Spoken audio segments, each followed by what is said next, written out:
तो पहली मूवी जो मैं आपको एक्सप्लेन करूंगी वो है मॉन्स्टर हंटर। मूवी शुरू होती है तो हम एक डेजर्ट देखते हैं यानी रेगिस्तान, जिसमें हम एक बड़ी सी शिप को देखते हैं। वहाँ सिर्फ इंसान ही नहीं बल्कि मॉन्स्टर्स और कुछ क्रिएचर्स भी रहते थे और उनमें लड़ाई ही चलती रहती थी। अब एक दिन इन लोगों की शिप पर एक मॉन्स्टर अटैक कर देता है। वो सारी शिप को डिस्ट्रॉय करने लगता है और वॉरियर्स को भी मारने लगता है। वहाँ पर एक ऐसा आदमी था जो कि वॉरियर्स को टीच किया करता था, यानी उन्हें तरीके बताता था कि मॉन्स्टर से किस तरह लड़ा जाए। वो उनका मास्टर था, लेकिन वो तक भी उस मॉन्स्टर को नहीं रोक पाता। अब शिप पर एक और लड़का जिसका नाम हंटर था, वो उस मॉन्स्टर से मुकाबला करते करते शिप से नीचे गिर जाता है। अब हम देखते हैं कि गिरने के बाद लकीली वो बच तो गया था, लेकिन उसके साथी उससे बहुत दूर जा चुके थे। अब हम रियल वर्ल्ड का सीन देखते हैं, जिसमें आर्मी की एक फीमेल कैप्टन अपने कुछ सोल्जर्स को ढूंढ रही होती है। वो जब रास्ते में होते हैं तो उन्हें कुछ पत्थर मिलते हैं जिसके ऊपर अजीब चीजें लिखी हुई थी, जो कि उनकी समझ में भी नहीं आ रही थी। ऐसे दिख रहा था कि जैसे वो कोई वार्निंग साइंस हो। और जब वो जमीन पर देखते हैं तो वहाँ गाड़ियों के निशान थे, लेकिन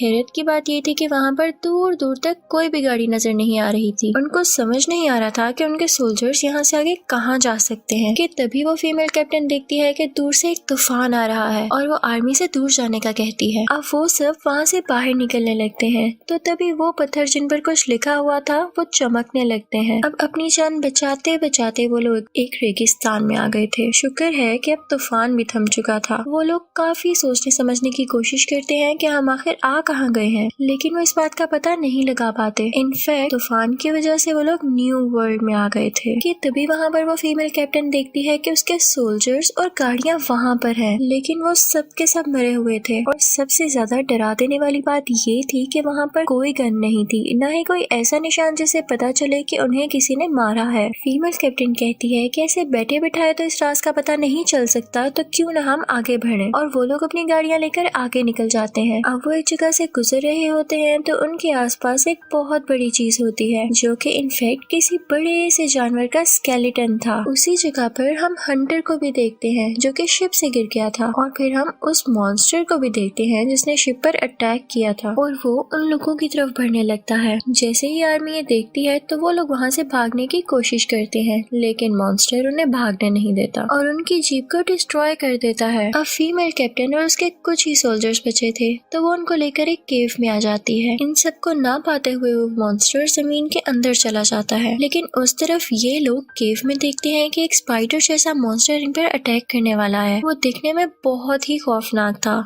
वो फीमेल कैप्टन को पकड़ लेता है और उसे जख्मी कर देता है कि तभी एक सोल्जर उस पर शूट करके उसे वहाँ से हटा देता है। और अब वो स्पाइडर बदला लेने के लिए अपने बाकी साथियों को भी ले आया था और उस स्पाइडर के अटैक करने की वजह से फीमेल कैप्टन को होश भी नहीं आ रहा था। तो सब समझते हैं कि शायद वो मर चुकी है और अपनी जान बचाने के लिए वहाँ से बाहर निकल आते हैं। अब हम देखते हैं कि वो केव में अकेली रह गई थी, लेकिन जब उसे होश आता है तो उसे अपने बाकी साथियों की आवाज आती है। लेकिन तभी हम देखते हैं कि वो स्पाइडर मॉन्स्टर दोबारा है और उस पर अटैक करके उसे अपने साथ ले जाता है। जब उसे दोबारा होश आता है तो वो देखती है कि वो एक अजीब सी जगह पर है जहाँ पर आसपास हड्डियां हैं और बहुत गंध है, और उसे अपने साथियों की और बाकी सोल्जर्स की डेड बॉडीज भी वहाँ मिलती हैं। तो वो समझ जाती है कि वो अकेली ही है जो यहाँ पर रह गई है। अब फीमेल कैप्टन को एक आइडिया आता है और वो सोल्जर्स के बैग से फ्लेयर लाइट्स निकालती है, जिसकी रोशनी से वो मॉन्स्टर्स डरा करते थे, और फिर वो अपनी जान बचाते हुए वहाँ से बाहर आ जाती है। अब वो चलते चलते दोबारा रेगिस्तान में आ गई थी और वहाँ पर उसे वही शिप नजर आती है जो कि मूवी के स्टार्टिंग सीन में एक मॉन्स्टर की वजह से तबाह हो गई थी। कि तभी वहाँ पर हंटर आ जाता है और वो उसके पास आकर उसे पकड़ लेता है और एक ऐसी जगह पर ले आता है जहाँ पर वो पहले से रह रहा था। और रात में वो लोग बहुत हिफाजत से रहते हैं क्योंकि रात में ही वो मॉन्स्टर्स बाहर आया करते थे।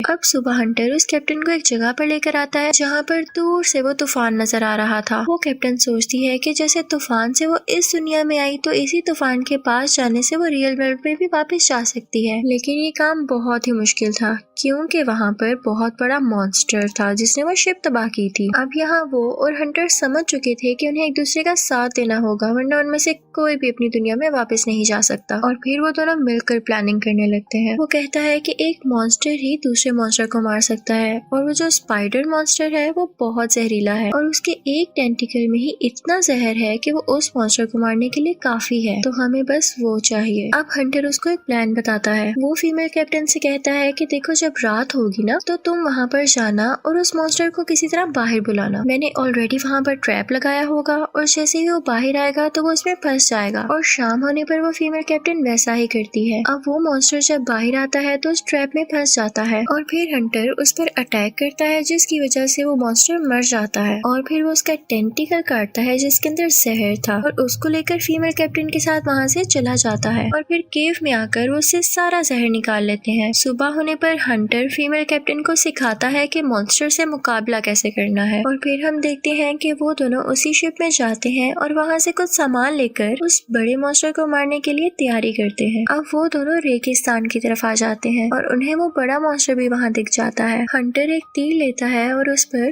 स्पाइडर मॉन्स्टर का जहर लगा देता है और फिर उसको उस बड़े मॉन्स्टर की आंख में मारता है जिसकी वजह से उसे उस आंख से धुंधला नजर आने लगता है। और उसी दौरान हंटर उस मॉन्स्टर के सर में स्टैब करता है यानी अटैक करता है, लेकिन वो मॉन्स्टर उसे दूर फेंक देता है जिसकी वजह से वो बेहोश हो जाता है। लेकिन तभी फीमेल कैप्टन हंटर का वही वेपन उठाती है और उसके सर में दोबारा से मारने लगती है। और यहाँ पर हम देखते हैं कि वो मॉन्स्टर मर चुका है और अब हंटर को भी होश आ चुका था। अब उन दोनों को उस टॉवर की तरफ जाना था जो कि तूफान के पास दिख रहा था, जिसकी वजह से वो लोग रियल वर्ल्ड में वापस जा सकते थे। अब चलते चलते वो दोनों एक ऐसी जगह पर आ जाते हैं जहाँ पे ग्रीनरी भी थी यानी कि पौधे भी थे और पानी भी था। और सबसे बड़ी बात वहाँ पर खाने पीने की चीजें भी थी और कुछ छोटे छोटे से जानवर भी थे, लेकिन वो सिर्फ वेजिटेरियन थे, इसलिए इन दोनों को उनसे कोई खतरा नहीं था। अब ये दोनों यहाँ पर आकर खाना खाते हैं और कुछ रेस्ट करते हैं और प्लान करते हैं कि अगली सुबह ये लोग उस टॉवर के लिए निकलेंगे। लेकिन जब ये लोग रात को लेटे होते हैं तो इन्हें दूर से किसी की आवाज आती है और वो एक ड्रैगन मॉन्स्टर था जो कि अपने मुंह से आग निकाला करता था। और फिर हम देखते हैं कि वो हर चीज तबाह करते हुए इनकी तरफ बढ़ता है ताकि इन पर अटैक कर सके या इनको मार सके। वहाँ पर मौजूद सब जानवर भी इससे डर रहे थे, लेकिन तभी वहाँ पर आता है वॉरियर्स का मास्टर जो कि मूवी के स्टार्ट में दिखाया गया था। वो अपने साथियों के साथ आया था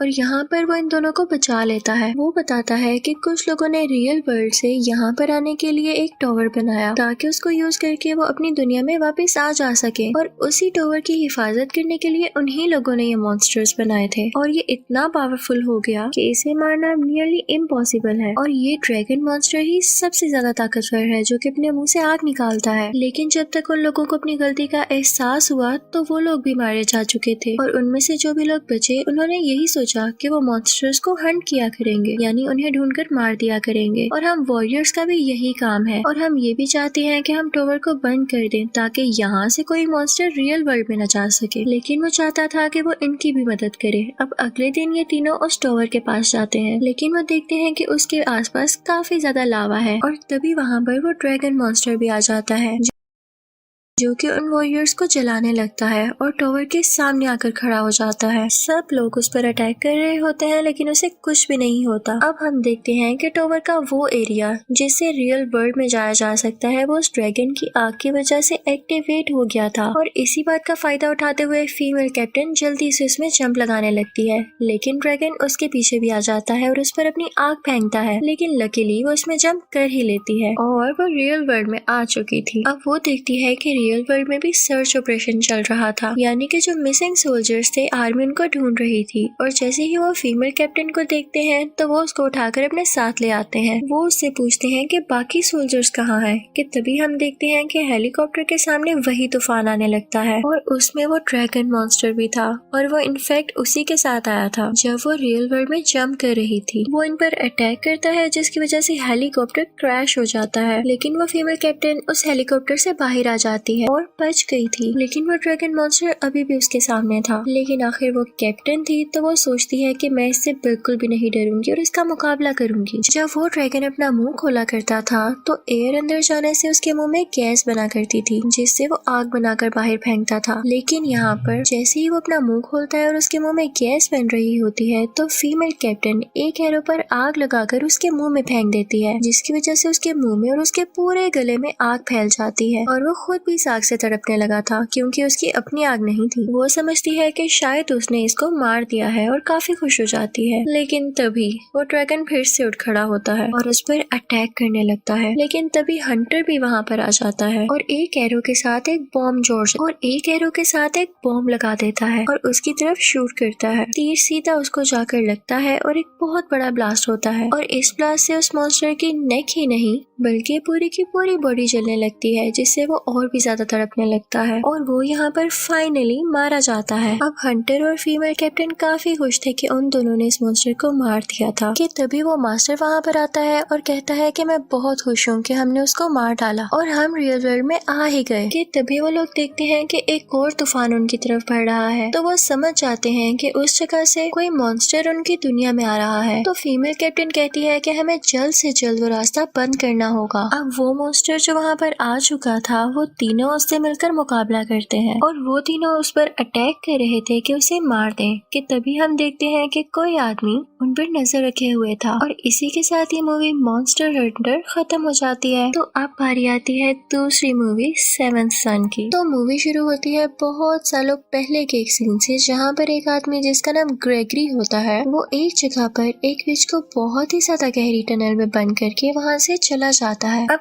कई साल गुजर चुके थे और ग्रेगरी अभी भी विच हंटर के तौर पर काम करता था, यानी उसका काम विचेस को हंट करना था। और फिर हम देखते हैं कि एक रात ब्लड मून होना था जब चांद पूरा का पूरा लाल हो जाता है और उस रात उस लाल चांद को देखते ही वो विच काफी ज्यादा स्ट्रॉन्ग होने वाली थी और बिल्कुल ऐसे ही होता है। उस रात वो विच काफी ज्यादा पावरफुल हो जाती है और उस जगह से खुद बाहर आ जाती है। अब हम देखते हैं कि ग्रेगरी एक बार में होता है और एक आदमी उसके पास आता है और उसे बताता है कि चर्च में एक बच्ची लाई गई है जो पोजेस्ड है, यानी उस पर किसी चीज का साया है और वो उसके कंट्रोल में है। अब ग्रेगरी अपना कुछ सामान उठाता है जिसके जरिए उस बच्ची को ठीक कर सके और फिर चर्च के लिए निकल जाता है। अब वो चर्च पहुंचकर देखता है कि वो बच्ची एक पिलर के साथ बंधी हुई है, तो वो ग्रेगरी को देखकर बहुत गुस्सा हो जाती है और उस पर अटैक करने की कोशिश करती है। लेकिन तभी ग्रेगरी उस पर कोई सिल्वर की चीज लगाता है जिसकी वजह से उसकी पावर्स कम होने लगी थी। जिस चीज ने उस लड़की को पोजेस किया हुआ था वो काफी स्ट्रॉन्ग लग रही थी और यहाँ पर ग्रेगरी समझ आता है कि ये कोई और नहीं बल्कि वही विच है जिसने उसे कई साल पहले टनल में बंद किया था। वो अपने आदमी से कहता है कि उसको दोबारा से पकड़ लो, लेकिन वो विच अब काफी ताकतवर हो चुकी थी और एक अजीबोगरीब क्रिएचर में तब्दील हो जाती है, यानी ट्रांसफॉर्म हो जाती है। अब वो आदमी उस पर जाल फेंकता है, यानी नेट फेंकता है ताकि उसे पकड़ ले और जैसे ही वो उसे अपनी तरफ खींच रहा होता है तो वो विच उसे ही पकड़ लेती है और उसे मार देती है। और वो जिस केज में थी ग्रेगरी उस केज को आग लगा देता है। वो समझता है कि शायद ये यहाँ मारी जाएगी, लेकिन वो तो वापस उस क्रिएचर में बदलती है और वहाँ से उड़ जाती है। और फिर सीन चेंज होता है और हम एक लड़के को देखते हैं जिसका नाम टॉम था और वो अपनी छोटी बहन के साथ होता है। कि तभी टॉम को कुछ अजीबोगरीब विजन्स आने लगते हैं और उसकी मॉम भी वहाँ पर आ जाती है, लेकिन उसे कुछ समझ नहीं आता कि ये क्यों हुआ। और फिर हम देखते हैं कि ग्रेगरी वहाँ पर आता है और बताता है कि मैं यहाँ पर 7वें बेटे के 7वें बेटे को लेने आया हूँ। वो टॉम की मदर को काफी ज्यादा कॉइन्स देता है कि इसके बदले में तुम इसे मेरे साथ जाने दो, लेकिन टॉम की मदर पहले से ही जानती थी कि असल में बात क्या है, तो वो अपने बेटे को वहाँ जाने से रोकती है। लेकिन टॉम वहाँ जाने के लिए रेडी था। वो अपनी मॉम से कहता है कि मैं स्ट्रॉन्ग हूँ और मैं किसी चीज से नहीं डरता। और उसी विजन्स में पहले ही ग्रेगरी नजर आ चुका था और वो जान चुका था कि मैं उसके साथ जाऊंगा। तो उसकी मॉम काफी परेशान हो जाती है और उसे एक नेकलेस देती है और उससे कहती है कि ये अपने साथ रखना, ये तुम्हारी हिफाजत करेगा। और फिर ग्रेगरी और टॉम वहाँ से निकल जाते हैं। रास्ते में ग्रेगरी को पता चलता है कि टॉम को विच के बारे में बहुत कुछ पता है और वो सोचता है कि ये तो अच्छी बात है कि मुझे इसको कुछ ज्यादा समझाना नहीं पड़ेगा। अब हम विच को देखते हैं जो कि अपने महल जाती है। वहाँ पर वो अपनी बहन से मिलती है तो उसकी बहन उसे बताती है कि ग्रेगरी ने तुम्हें कैद करने के बाद हम सबको जला दिया और हमारे महल को भी। विच जैसे ही उसका मास्क उतारती है और उसकी जली हुई शक्ल देखती है तो उसे ग्रेगरी पर और ज्यादा गुस्सा आ जाता है, लेकिन उसके पास इतनी ज्यादा पावर्स होती हैं कि वो अपनी बहन का फेस और वो महल दोबारा से ठीक कर देती है। अब दूसरी तरफ हम देखते हैं कि ग्रेगरी और टॉम अपनी जगह पर जा रहे होते हैं और वहाँ पर टॉम को एक ऐसी लड़की नजर आती है जो कि उसके विजन्स में आया करती थी। इनफैक्ट लोग उसे विच समझकर चलाने लेकर जा रहे थे,